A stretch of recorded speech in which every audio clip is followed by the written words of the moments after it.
Morning, guys. Welcome to Coffee Chat. Wow, just listen to that rain, eh? Coming down pretty good, too.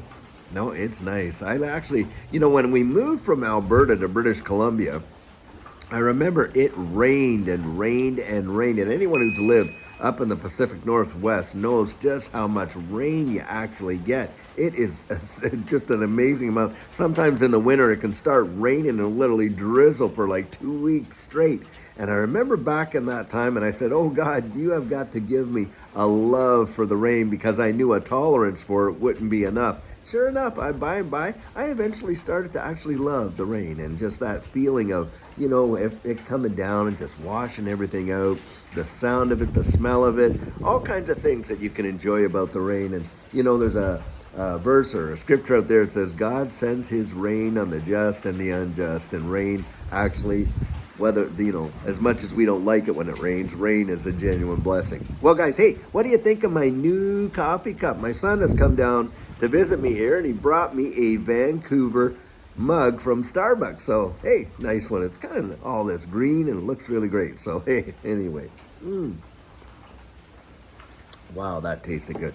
Hey, guys, the article I read today is as telltale as you are ever going to get. Now, this article was talking about major banks opening up digital wallets, and we're talking Wells Fargo, Bank of America, JP Morgan Chase, and a whole lot of others.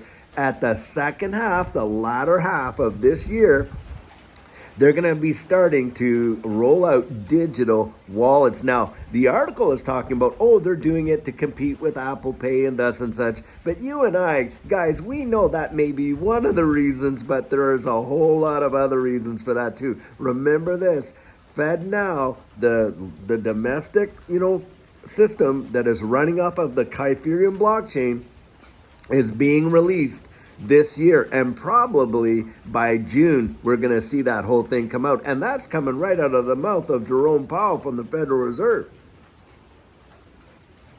And guys, I think this is just another big step towards the whole digital economy that's coming out and getting people right ready to be able to interact in this new economy, and it is going to be something else. These digital wallets are going to actually be able to transact using the central bank digital currencies. Do not kid yourself. They're getting all prepared to release this CBDC here in the US and around the world. They're going to be utilizing these digital wallets that people will have all on their phones, and you are going to watch and see a new economy, a new digital economy literally unfold before our very eyes. And look, guys, it's going to be seamless. Most folks are going to get into this. They're all this kind of stuff. And the second article I read is almost as telltale as this one.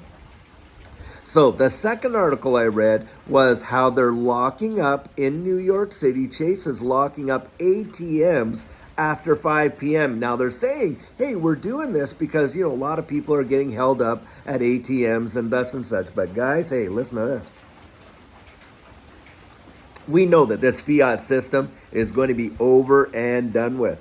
And what does that mean? Well, that means you're not going to see ATMs the way that they are now. In fact, most folks are not even going to ever be using an ATM again. Why? Because they're going to have their digital wallets on their phones, and they're going to be able to transact with all the merchants that they do right through their digital wallet, and there's not going to be any need for ATMs and people going in there to deposit or withdraw fiat cash. It's just not going to be there.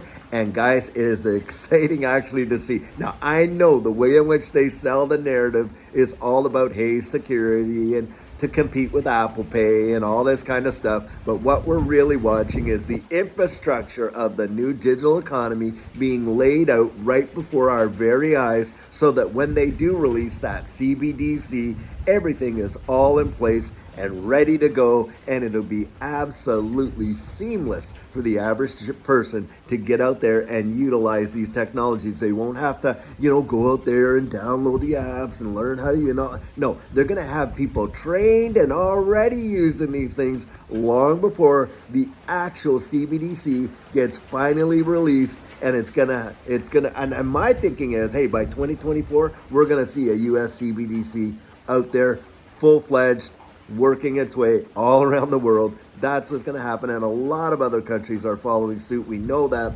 And of course, we have the ISO 222 messaging standard being in full implementation globally with every bank in the world by 2025. So guys, it is getting really, really close to what we have been expecting for a long, long time. So it's exciting, that's for sure. Now, of course, the major issue out there is what is the level of privacy going to be with the issuance of our CBDC? Are we going to be dealing with some sort of social credit scores and all this kind of stuff? And that's where we have been saying, especially on this channel, get out there, let's communicate our message to these people in Congress and who are crafting the law that governs our privacy, that this is not the kind of CBDC that we're interested in, one that it's tied to how we spend, what we spend, where we go, who we spend time with, on, and that people are penalized and rewarded for their behavior. That is not the kind of CBDC system that we're even interested in. Having said that, guys, those of us that are in this digital asset space, we may be able to even transact outside of the CBDCs. Let me tell you how. Well, guys, monetary instruments, I've said this before, but they have to have three things going for them, right? They have to be a medium of exchange, or a store. Well, first off, they have to be a store of value. Next thing they have to be is a unit of account, and the third thing is a medium of exchange. Well, we know that XRP is a store of value, absolutely, for sure. Is it a unit of account? Well, yes, it has 1 million drops to every XRP. You can divide it in way greater divisibility than you can the current fiat system.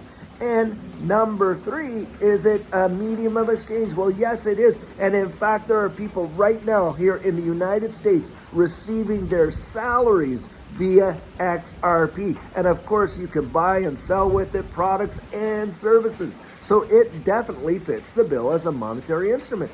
And I think we're going to be able to transact on that outside of a central bank digital currency system and also in unison with one. It is going to be something else. Well, guys, it is an amazing day. They're all amazing days, really. I mean, my brother has a saying, and I really, really like it.